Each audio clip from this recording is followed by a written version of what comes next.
Assalamualaikum warahmatullahi wabarakatuh. Waalaikumsalam warahmatullahi wabarakatuh. Alhamdulillah, hamdan wa nasta'inuhu wa nastaghfiruh wa na'udzu bihi min shururi anfusina wa sayyiati a'malina man yahdihillahu fala mudilla lahu wa man yudlil fala hadiya lahu. Asyhadu an la ilaha illallah wahdahu la syarika lahu wa asyhadu anna Muhammadan 'abduhu wa rasuluhu la nabiyya ba'dahu.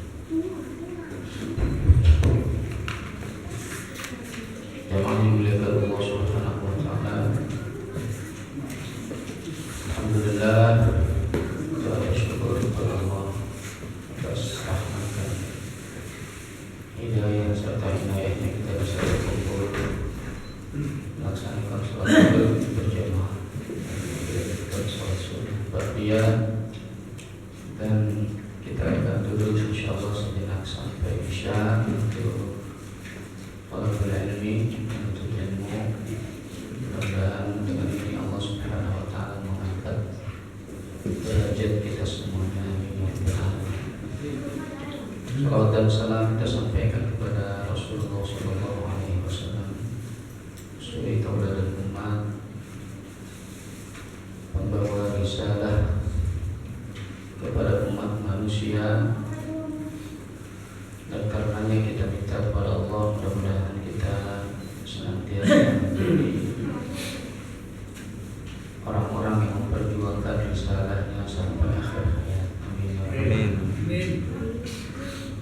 Kita lanjutkan pembahasan mengenai fikih ibadah, dan di bulan lalu atau 2 bulan lalu kita bahas tentang al-haid, tentang haid, dan sudah sampai kalau tidak salah pada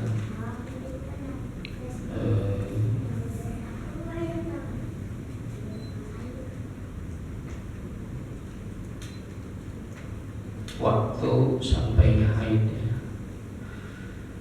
Nah, di situ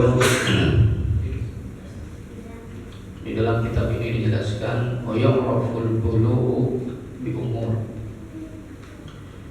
Sindul bulugh, jadi bahwa haid itu sebagai ciri, ya, sebagai ciri baliknya seorang wanita. Nah, secara umum usia balik itu kalau laki-laki 15 tahun, kalau perempuan 9 tahun, atau ketika dia keluar darah haid. Salah satunya juga adalah al-ihtilam, mimpi basah bi khurujil mani. Yang kedua, kalau tadi mimpi basah itu baik laki-laki ataupun perempuan. Jadi perempuan juga bisa mimpi basah. Artinya ya, bisa mimpi basah. Bisa toh?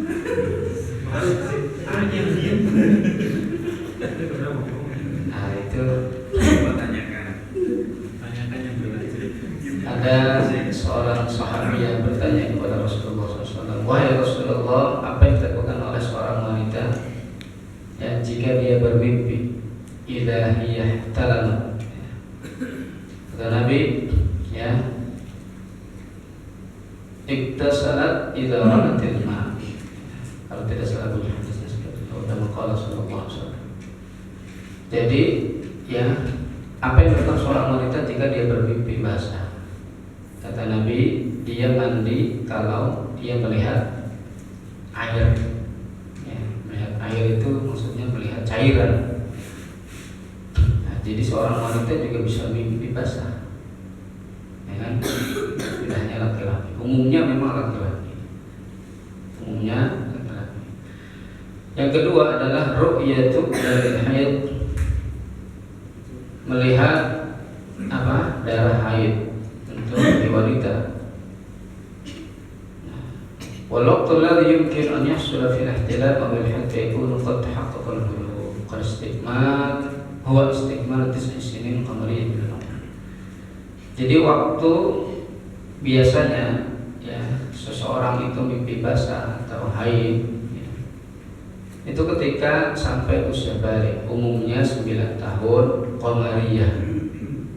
9 tahun qamariyah ya, itu perempuan. Artinya qamariyah itu kan berarti lebih pendek biasanya dari samsiah, ya kan? Samsiah mungkin selisihnya sekitar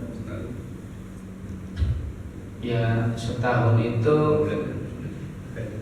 hampir sebulan lah ya, sisinya mungkin sekitar mungkin 15 hari ya, atau sampai 20 hari.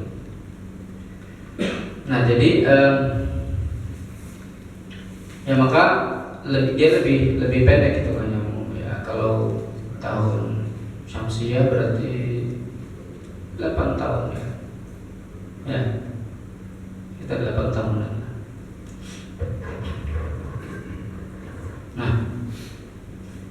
Nah tentu itu kebiasaan kapan wanita itu haid ya, biasanya juga tergantung tempat ya.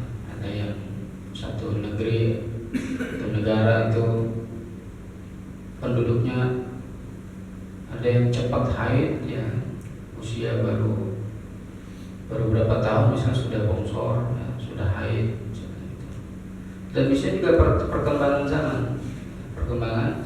bisa jadi anak-anak sekarang haidnya lebih atau baliknya lebih cepat ya kan, baik laki-laki ataupun perempuan. Nah jadi bisa tabi'atul bilad atau dzuruful hayat, bisa kebiasaan di satu tempat ya, atau dzuruful hayat atau kondisi kehidupan ya, perkembangan teknologi dan seterusnya, bisa jadi pergaulan ya, itu yang menyebabkan cepatnya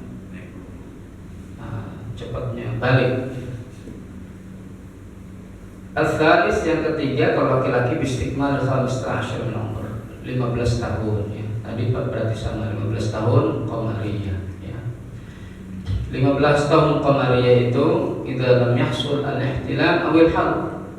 Jadi kalau wanita itu berarti maksimal. Kalau dia belum haid juga umur 9 tahun, maka patokannya adalah 15 tahun ya, maksimal 15 tahun walaupun dia belum haid itu dianggap sebagai balik. Ada wanita yang tidak pernah haid, ada nggak itu? Ada ya, kelainan hormon mungkin. Nah jadi maksimal 15 tahun, kalau dia belum haid juga maka dianggap sebagai balik. Laki-laki juga sama, walaupun dia belum mimpi umur 15 tahun itu dianggap balik. Nah muddatul haid itu, lamanya waktu haid itu yang paling ada yang paling pendek ya, pertengahan paling pendek, paling lama, ada yang sering nah, gitu. Yang paling pendek itu ya sehari semalam. Jauh walailah. Kemudian muddatul quswa yang paling lama itu aksar muddatul haid itu 15 yauman bilayaliha, 15 hari ya kan, 15 hari 15 malam. Lama banget. Itu paling lamanya. Kasihan suaminya itu. Seringnya 6 sampai 7 hari ya kan. Seringnya kan gitu ya. 6-7 hari, ada yang sampai 10 hari. Nah, wa aqallu tuhrin bainal haidhatain 15. Nah, paling sedikit hari yang dimana wanita itu bersih atau suci itu 15 hari. Nah, kalau paling banyaknya nggak ada batasan, tidak ada batasan. Ada wanita yang tidak haid itu setahun, ada yang 2 tahun nggak haid. Itu kayak gitu, suaminya ini ya, berarti senang. Suaminya senang. Kira-kira bisa ini nggak? Bisa bereproduksi gitu? Bisa Ya walaupun tidak haid.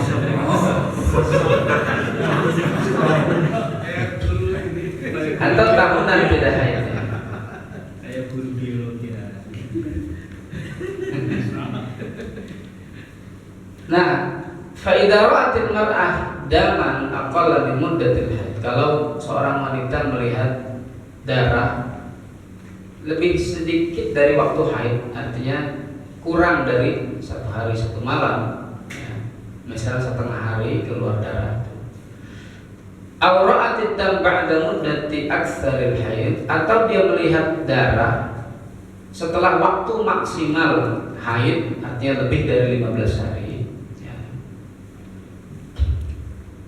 Yaktubir hadha dam istihadah, maka darah ini dianggap sebagai darah istihadah, darah penyakit. Jadi kalau dia lebih sedikit dari sehari semalam, berarti bukan darah haid, itu darah istihadah. Kalau lebih banyak, ya, atau lebih lama dari 15 hari, artinya waktu maksimal haid, berarti itu adalah darah istihadah, ya. Nah, bukan darah haid. Itu dari mana ketahuannya? Dari warnanya. Waqad tamayyaza damul haid an damil istihadah bilawnihi. Jadi dari warnanya, kata Nabi SAW, ya, apa? Damun aswad yu'raf, itu kalau darah haid itu darah hitam warnanya, yu'raf itu biasanya diketahui oleh para wanita. Darahnya hitam, ya. Hitam kemerahan. Merah kehitaman atau hitam kemerahan? Merah kehitaman. Merah kehitaman. Cepat aja. Kalau darah istihadah, ya merah saja, ya. Jadi seperti darah biasa. Nah, itu wal istihadah itu damu illatin wa marad, itu darah penyakit. Istihadah itu yakhruju min 'adatin min adna rahim yuqalu lahu al-'adil, ya. Wa hadha ad-dam yanqudul wudu. Nah, darah ini itu membatalkan wudu, ya, tapi tidak mewajibkan mandi dan tidak mewajibkan meninggalkan sholat, puasa, ya kan? Jadi wanita yang istihadah atau mustahadah, disebutnya mustahadah, dia ketika ingin sholat dia cuci darahnya, ya kan? Lalu dia wudu, gitu ya, cuci darahnya di tempat yang kenanya, dicuci, lalu dia wudu dan sholat. Ya. Nah, gimana waktu sholat keluar? Ya terusin aja, gitu ya. Nanti kalau mau sholat lagi, dicuci lagi, terus wudu lagi. Gitu ya. Nah, ini di hadits riwayat Fatimah binti Abi Hubaysh annaha kanat tustahadu, bahwa Fatimah binti Abi Hubaysh ini pernah beristihadah. Faqala laha Nabi SAW, maka Nabi berkata, bersabda kepadanya, idza kana damul haidah, kalau dia darah haid, fa innahu damun aswad yu'raf, itu darahnya hitam, ya, itu umumnya diketahui. Fa idza kana dzalika, kalau darahnya yang keluar adalah itu, fa'amsik ya'nis shalah, maka jangan sholat dulu, ya, tahan dari sholat. Fa idza kana al-akhar, kalau selain itu, selain darah yang hitam tadi, fa idza kana al-akhar fatawaddai wa shalli, maka sholatlah, maka wudulah dan sholatlah, fa inna ma huwa irqun. Nah, hadirin dimuliakan Allah Subhanahu wa taala. Itu hadis, ya, dari Fatimah binti Abi Hubaysh riwayat Abi Dawud. Nah, ma yahramu bil haid, apa yang diharamkan bagi wanita yang sedang haid? Pertama, sholat, jelas. Hadis tadi yang kita baca, hadis Fatimah binti Abi Hubaysh. Kemudian kedua, qiraatul Quran dan menyentuh mushaf, ya. Membaca Quran dan menyentuh mushaf. Wa hamluhu, membawanya, sebagaimana yang sudah kita bahas tentang junub, ya. Orang yang junub juga begitu, tidak boleh dia baca Quran, tidak boleh dia menyentuh Al-Quran, ya. Dan itu pendapat mayoritas ulama, ya, pendapat mayoritas ulama. Bahkan orang yang sedang berhadas walaupun hadas kecil itu juga tidak boleh menyentuh Al-Quran. La yamassuhu illa al-mutahharun. Yang ketiga adalah al-muqsu fil masjid, ya, menetap di masjid bagi wanita yang sedang haid, ya, itu juga tidak diperbolehkan. Kalau lewat gimana? Lewat saja nggak apa-apa, ya. Karena Nabi dalam hadis riwayat Muslim dari Aisyah radhiyallahu anha, Qala Rasulullah SAW, Rasulullah bersabda kepadaku, nawilini al-khumrah minal masjid. Tolong ambilkan aku sejadah. Ya, al-khumrah ini sejadah atau semacam tikar untuk sholat ya. Jadi dulu di zaman Nabi juga ada itu sejadah atau tikar atau karpet ya, yang digunakan untuk sholat. Nawilini al-khumrah minal masjid. Tolong ambilkan aku sejadah dari masjid. Maka Aisyah berkata, inni haidun, aku sedang haid. Faqala inna haidataki laisat fi yadiki. Haid kamu kan bukan di tangan kamu. Jadi maksudnya tangan ini keluar darah. Ya ambilkan saja. Artinya kalau lewat saja berarti tidak apa-apa. Ya wa an Nasa'i an Maimunah radhiyallahu anha qalat taqumu ihdana bil khumr ila al masjid fatabsutuha wa hiya haid. Dari Maimunah radhiyallahu anha berkata, ya salah seorang di antara kami para wanita itu menggelar khumrah, mengambil khumrah lalu menggelarnya di masjid ya, wahya haidun, sementara dia sedang haid. Nah, dia berarti di zaman Nabi sallallahu alaihi wasallam ya, salatnya di atas khumrah atau karpet atau tikar atau sejadah ya, walaupun lantainya belum kayak gini. Lantainya mungkin masih pasir ya. At-tawaf yang keempat adalah at-tawaf. Tawaf itu seperti sholat ya. Jadi orang yang berhadas itu tidak boleh tawaf. Makanya kalau tawaf, kalau untuk itu harus wudu lagi. Nah begitu pun orang yang haid ya, wanita yang haid tidak boleh tawaf. Nah tawaf saja. Gimana kalau manasik yang lain? Manasik haji ataupun umrah yang lain selain tawaf itu boleh dilakukan. Sebagaimana hadis riwayat Bukhari dan Muslim dari Aisyah radhiyallahu anha qalat kharajna la nura illa al-hajj. Falamma kunna bi sarafin hittu. Nah, kami keluar untuk melaksanakan haji kata Aisyah. Dan ketika kami sampai di satu tempat namanya Saraf, itu aku haid kata Sayyidah Aisyah. Fadakhala alayya Rasulullah SAW wa ana abki. Lalu Rasulullah SAW masuk ya ke ruanganku dan aku sedang menangis. Jadi sedih, nangis karena apa? Ya karena haid, nggak bisa haji kan mikirnya kan itu. Malaki anafisti kata Nabi ya kepada Aisyah, kenapa kamu? Apakah kamu ini apa keluar darah haid? Qultu na'am, aku menjawab ya. Qala inna hadza amrun katabahu Allah ala banati Adam. Kata Nabi SAW, sungguhnya ini adalah perkara yang sudah dituliskan atas ya anak-anak perempuan Adam. Faqdi ma yaqdil hajj ghaira an la tutufi. Maka laksanakanlah apa yang biasa orang melaksanakan haji yang dari manasik selain Allah tatufi bil bait, selain tawaf di Ka'bah. Jadi yang tidak boleh dilaksanakan itu adalah tawaf ya, tawaf. Jadi gimana dia laksanakan dulu yang lain, nanti setelah dia bersih nanti tawafnya belakangan. Ya, gitu. Tawafnya belakangan. Nah, kalau gimana keburu pulang nggak bisa tawaf, gimana tuh kira-kira? Gagal. Nah, itu bisa disiasati tuh. Jadi biasanya ada yang orang sekarang itu menahan apa tuh pakai obat ya. Nah itu ya kalau ditahan itu boleh saja kalau tidak membahayakan ya. Jadi maksudnya minum obat supaya tidak haid itu boleh saja kalau tidak membahayakan. Tapi kalau membahayakan itu tidak boleh. Nah, baik. Kan yang jadi rukun itu kan tawaf ifadah ya, tawaf ifadah.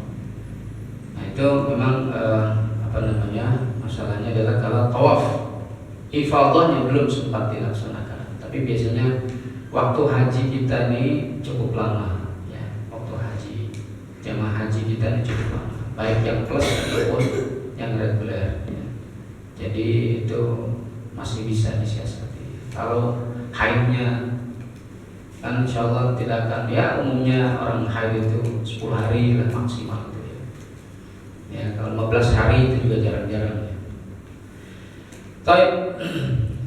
Kemudian,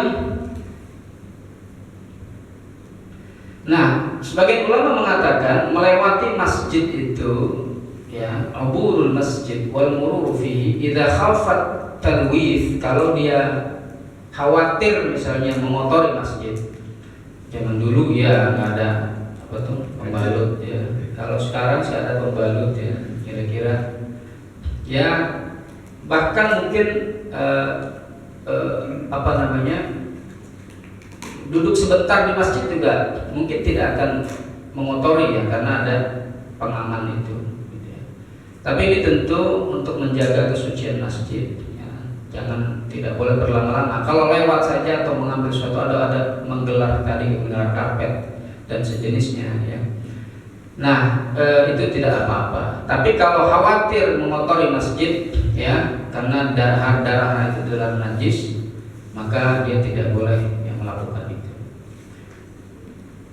Yang kedua, yang selain yang tadi itu disebutkan, puasa juga tentu tidak boleh dilakukan oleh seorang wanita yang haid. Antasumu fardhan wa naflan, baik puasa sunnah ataupun puasa wajib. Dalilnya adalah hadits Bukhari dan Muslim dari Abu Sa'id radhiyallahu anhu anna Rasulullah SAW qala fil mar'ati wa qad su'ila an ma'na nuqsan diniha alaysa idha hadat lam tusalli wa lam tasum ya.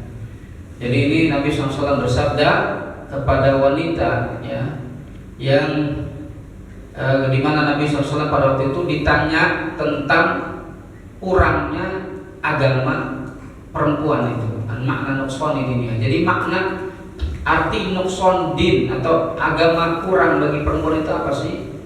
Nah kata Nabi, bukankah dia wanita itu kalau dia haid tidak sholat dan tidak puasa ya. Jadi itu dikatakan arti nuqsan din, agamanya kurang ya. Kalau sholat ya, apalagi sholat kalau lagi haid kan sholatnya tidak diqadha ya kan, tidak sholat dan tidak diqadha sholat. Kalau puasa ya masih diqadha. Dan itu ijma' ulama. Wa taqdil haidu ma fatah min shaumil fardhi ba'da tuhri wa la taqdis shalah. Jadi yang diqadha itu bagi seorang wanita haid adalah puasanya saja dan tidak mengqadha sholat ya. Wajib 'alaiha shaum walau lam taghtasil. Jadi kalau puasa ya, kalau dia sudah suci, wa idza tahara, sudah selesai waktu haidnya ya, dia wajib puasa walau lam taghtasil, walaupun belum sempat mandi ya, walaupun belum sempat mandi. Jadi dia wajib puasa ya. Misalnya sucinya itu di waktu mepet tuh waktu mau subuh ya kan itu. Nah dia tetap harus melaksanakan puasa itu walaupun mandinya misalnya sudah lewat waktu fajar, jadi sudah lewat waktu imsak ya, imsak. Nah dia harus harus melaksanakan puasa. Begitupun kalau dia misalnya suci di tengah hari. Nah untuk kehati-hatian, suci di tengah hari itu sisa harinya gimana? Apakah dia boleh makan minum? Boleh makan minum enggak? Ya menurut para ulama dia harus ikut puasa walaupun dia harus mengqadha puasa pada hari itu. Ya. Jadi kalau suci di tengah hari ya dia mandi, lalu kemudian apa? Ya misalnya zuhur gitu ya, waktu zuhur, nah dia puasa di sisa hari itu walaupun tentu dia harus mengqadha ya hari itu karena dianggapnya tidak puasa. Tapi dia harus mengqadha. Itu berlaku kaidah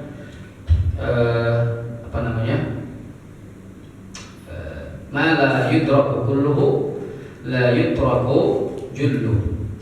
Kaidahnya adalah ma la yudraku kulluhu la yutraku julluh.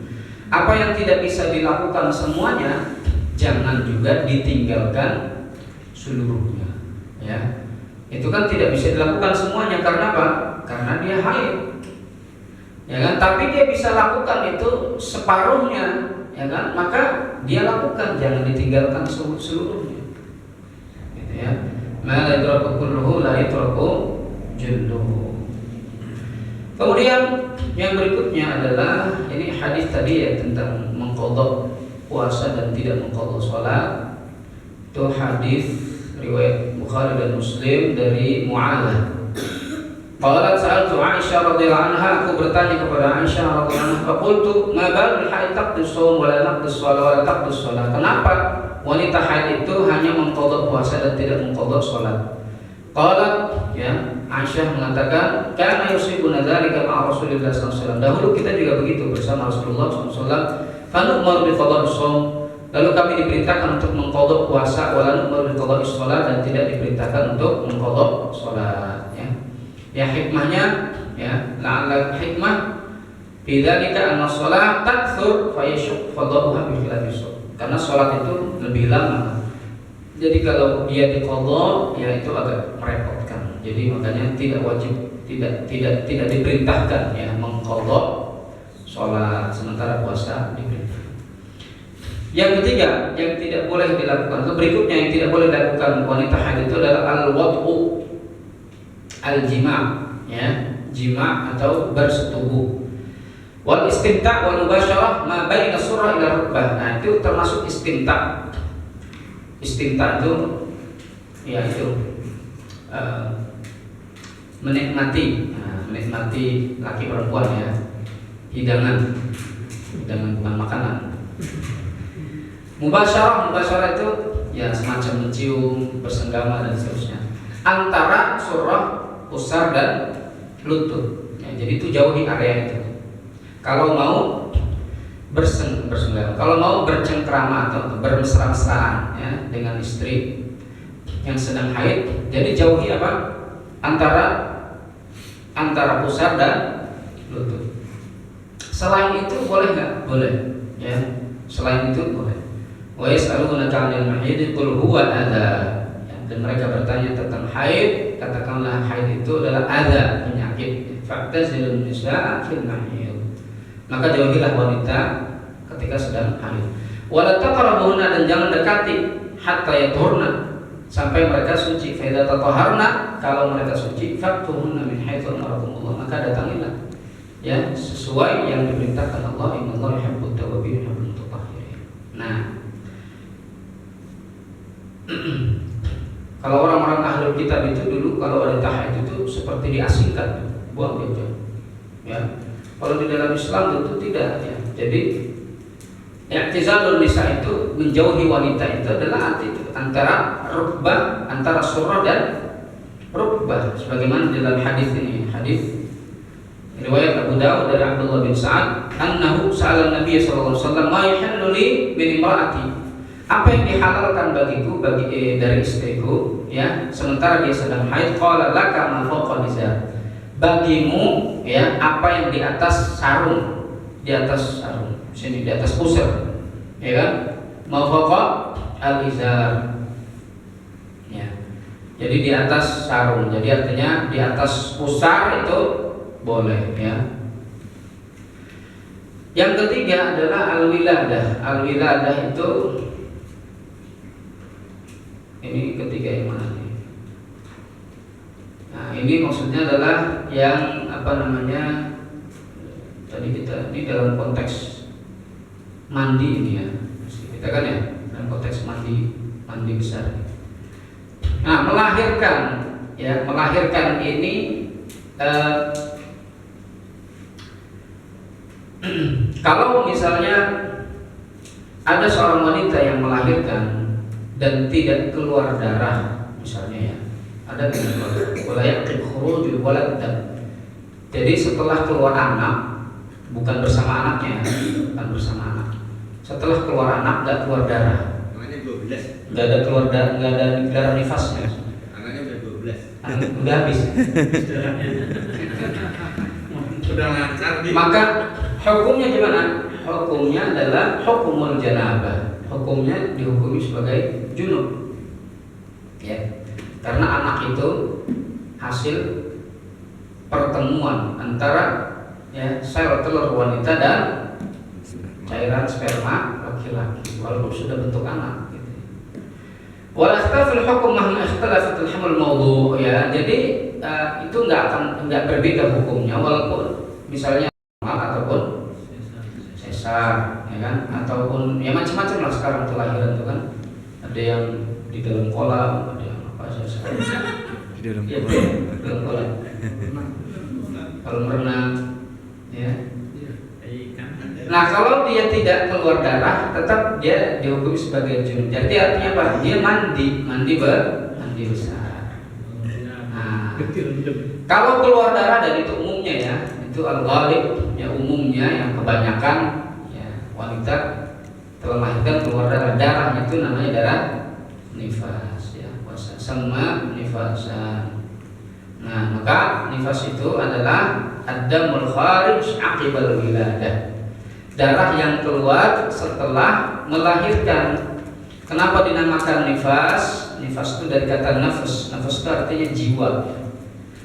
Karena darah nifas itu keluar, ya khuruju aqibah khurujin nafas. Keluar setelah keluarnya jiwa. Maksudnya jiwa itu bayi tadi ya. Wa yuqalu lil mar'ah nufasa. Wanita itu ya yang haid itu namanya nufasa, ya. Wadamul ladzi yakhruju asna'al talaq aw ma'a khurujil walad, darah yang keluar bersamaan dengan anak itu tidak dianggap sebagai darah nifas itu. Jadi darah nifas itu apa? Yang keluar setelah keluarnya bayi, ya, keluarnya bayi. Kalau yang bersamaan dengan bayi itu bukan darah nifas, ya. Maka tadi tuh kalau dia misalnya keluar anak saja walaupun situ ada darah gitu di bayinya, tapi setelah itu nggak keluar darah, ya maka dia dianggap sebagai junub, artinya dia wajib mandi. Misalnya keluar darah dulu, ya kan? Sebelum keluar anak itu ada pendarahan misalnya, ya itu bukan darah nifas ya, bukan darah nifas. Ini dalam mazhab Syafi'i. Ada yang mengatakan itu darah nifas, ya. Tapi itu bukan darah nifas menurut mazhab Syafi'i.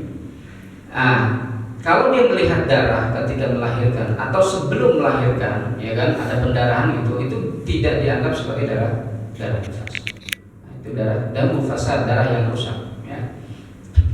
Jadi dia tetap wajib melaksanakan sholat walaupun misalnya dia pendarahan, gitu ya, ada darah keluar, dia tetap melaksanakan sholat. Kalau tidak sempat, ya misalnya waktu sholatnya sudah mepet, ya, dan dia dia sedang mengejan gitu ya, terus keluar darah dulu ternyata gitu ya, itu artinya dia masih masih wajib melaksanakan sholat. Terus waktu sholatnya habis selesai, terus kemudian melahirkan dan keluar darah nifas, artinya kan belum sempat itu. Maka dia mengqadha sholat yang tertinggal tadi, ya. Dia mengqadha sholat yang tertinggal setelah nanti dia suci, ya kan, dari nifas. Nah, sementara tentu sholat yang tidak dilaksanakan sepanjang waktu nifas, ya tidak diqadha, sama dengan haid, ya, sama dengan haid. Wa aqallu muddatin nifas lahdah, dan paling sedikit itu keluar darah nifas itu sebentar, ya, paling sedikit itu, ya. Wa qad yamtaddu ayyaman, kadang-kadang itu beberapa hari, ya. Wa ghalibu, seringnya itu 40 hari atau lebih, ya. Itu lihat. Itu berapa? Hitungin. Seringnya 40 hari atau lebih, ya. Nah, ya seringnya 40 hari lah. Paling banyak itu berapa? Paling banyaknya sittuna yawman, 60 hari. Kalau zada 'ala dzalik fa huwa istihadha. Kalau lebih dari 60 hari maka itu namanya istihadha. Ya, istihadha. Dan itu tentu ya sesuai kebiasaan, ya, sesuai kebiasaan di tempat masing-masing. Nah, itu berapa lama darah nifas itu keluar biasanya. Nah, itu umumnya 40 hari, paling banyak 60 hari. Selebihnya berarti darah istihadha. Nah, yang diharamkan bagi wanita yang sedang nifas, ya, itu sama dengan haid, ya. Jadi ijma ulama, yang diharamkan bagi wanita yang haid itu juga sama diharamkan bagi wanita yang sedang nifas, seperti apa sholat, ya, puasa, kemudian baca Quran, ya kan, menyentuh Quran, membawa Quran dan seterusnya. Nah, bagaimana kalau wanita yang hamil melihat darah? Nah, ini ada dua pendapat. Idza ra'atil hamil daman, kalau orang yang wanita yang hamil melihat darah, wa walat muddatuhu aqall muddatil haidhi wa lam yatajawaz akthar muddatil haidhi wa 15 yawman bil i'tibar hadha dam haidhan. Kalau darah itu keluar misalnya sama waktunya seperti darah haid, ya.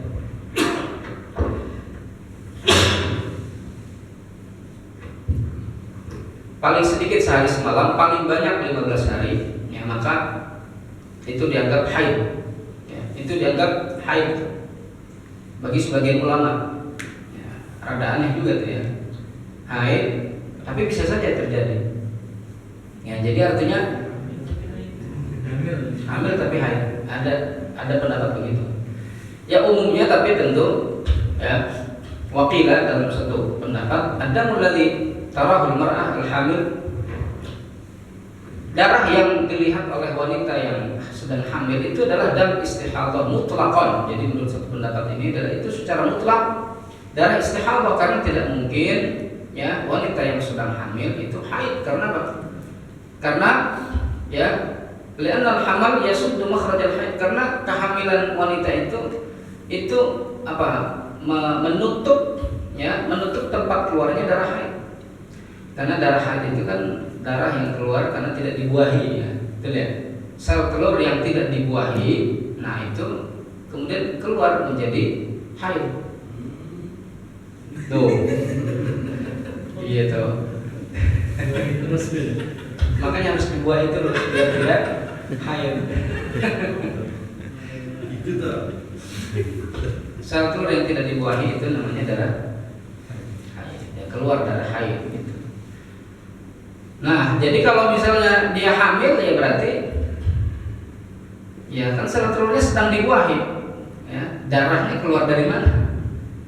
Nah, itu maka bukan darah haid, ya. Ini menurut pendapat yang itu sesuai dengan teori kedokteran, ya. Baik.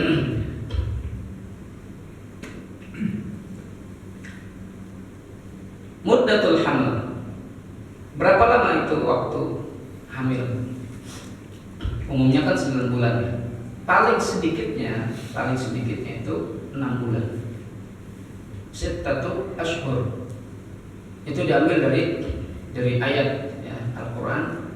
Wa fisaluhu fi 'amaini, dan fisaluhu itu, ya, wa fitamuhu artinya disapi itu, ya, dalam waktu 2 tahun. Jadi setelah 2 tahun itu anak itu kan, ya, disapi. Gitu ya. Disapi itu namanya ar-radha'ul kamil, itu susuan yang sempurna, itu kan 2 tahun. Ya, itu yang sempurna 2 tahun. Nah, artinya setelah 2 tahun disapi, ya. Fa idza kanat muddat majmu'il haml war radha' 30 syahran. Nah, kalau misalnya hitungannya, ya, hitungan jumlah, ya, waktu kehamilan dan menyusui itu adalah 30 bulan. Wa kanat muddatur radha' wahdahu 'amaini. Ya, dan sementara waktu menyusui itu adalah 2 tahun, maka kanat muddatul hamli 6 asyhur, maka, ya, lamanya waktu kehamilan itu adalah 6 bulan, dan itu yang paling sedikit, ya, yang paling sedikit. Makanya, ya, menurut para ulama, ya, fa idza ja'atil mar'atu bi waladin ba'da zawaj bi aqall min 6 asyhur wa huwa hayyun la yathbutu nasabuhu li abi. Jadi kalau misalnya ada wanita yang melahirkan, ya, melahirkan setelah dia menikah, waktunya itu kurang dari 6 bulan. Kurang dari 6 bulan dia sudah melahirkan. Bulan. Maka nasab itu tidak bisa dinisbatkan kepada ayahnya. Kenapa itu? Karena anak zina. Ya kan? Anak zina itu tidak dinisbatkan kepada ayahnya, ya. Itu walaupun misalnya iya benar dia ayahnya dari hasil berhubungan dengan laki-laki itu, ya, tapi secara hukum itu tidak dinisbatkan, nasabnya tidak dinisbatkan kepada ayahnya. Tapi di hukum kompilasi hukum Islam itu Gimana itu? Berarti binnya kosong ya? Binti. Binti berarti ya? Anak ibunya. Ya bin atau binti itu laki kita Iya, perempuan. Bin anak ibunya. Binnya itu Nasabnya ke ibunya. Iya, nasab ke ibunya. Cuma di kita ini kalau tidak salah di hukum ini Dan tidak boleh menikahkan itu. ya. Iya. Nah, coba lihat itu ada kalau tidak salah untuk apa namanya? Apakah dia boleh dinikahi itu menurut di hukum kompilasi hukum Islam ya di sini di Indonesia penerapannya itu. Yang jelas itu tidak dinisbatkan kepada ayahnya. Jadi kalau dia lebih sedikit dari 6 bulan tidak disebutkan kepada ayah. Kalau misalnya 7 bulan, nah itu jangan kemudian berprasangka dong. Ya, walaupun umumnya 9 bulan gitu ya. Aku baru 7 bulan sudah melahirkan. Ya kan kalau sedikitnya 6 bulan. Dokter. Kalau Ya. Kalau yang udah hamil duluan terus nikah, hukumnya bagaimana? Yang menikahkan tetap yang menghamili, tapi apakah dia harus setelah melahirkan nikah lagi atau bagaimana? Karena secara itu kan orang hamil, dia udah boleh dinikahi kan? Nah iya begitu, itu makanya saya bilang itu yang berlaku di kita ini, ya itu memang kan harusnya begitu, harusnya apa? Kenapa? Karena itu anak itu tidak jelas itu, ya anak itu kan dari hubungan zina.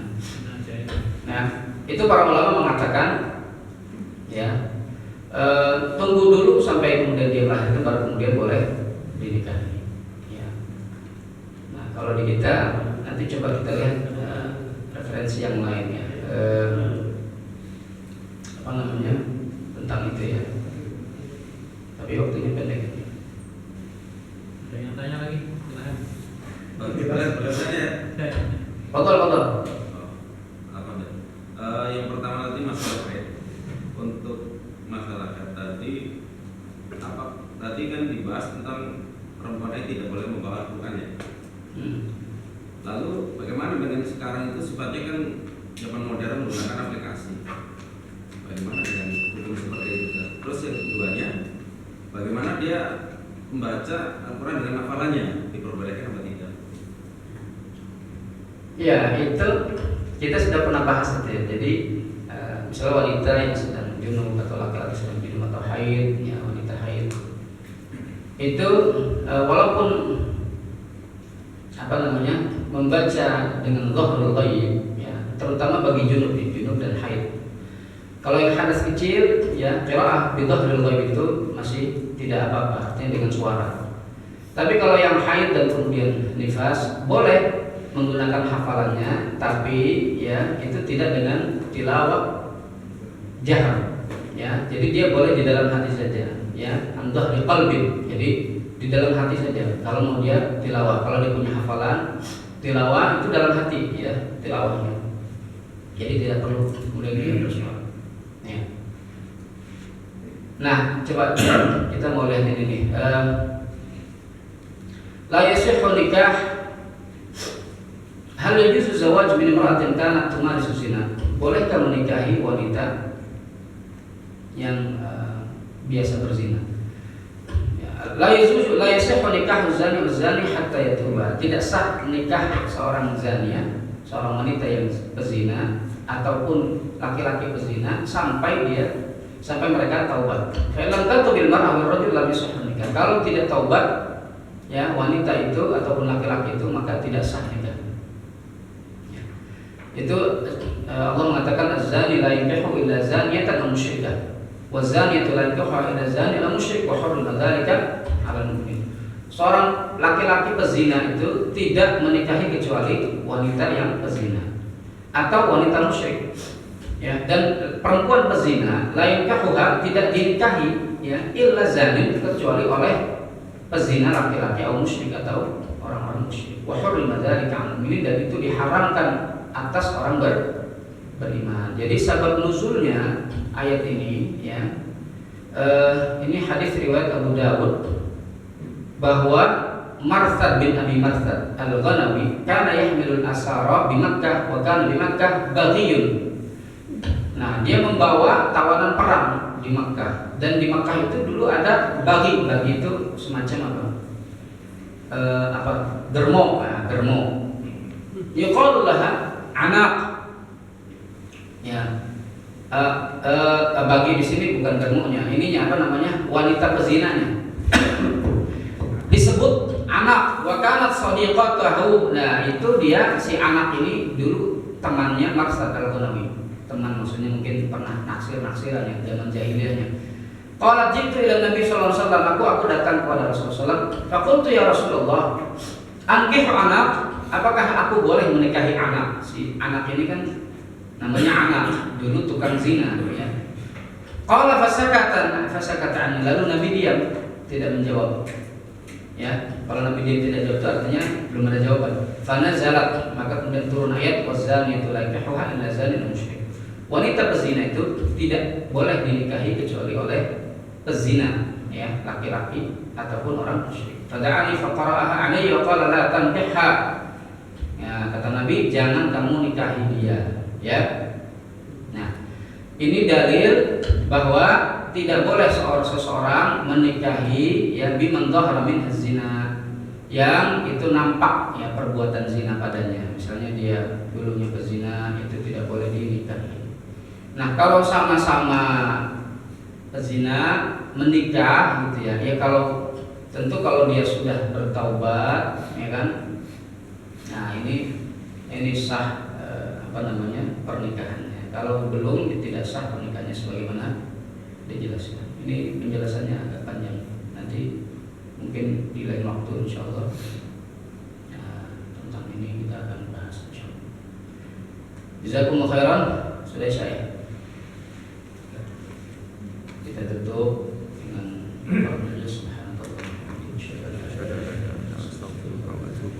Assalamualaikum warahmatullahi wabarakatuh.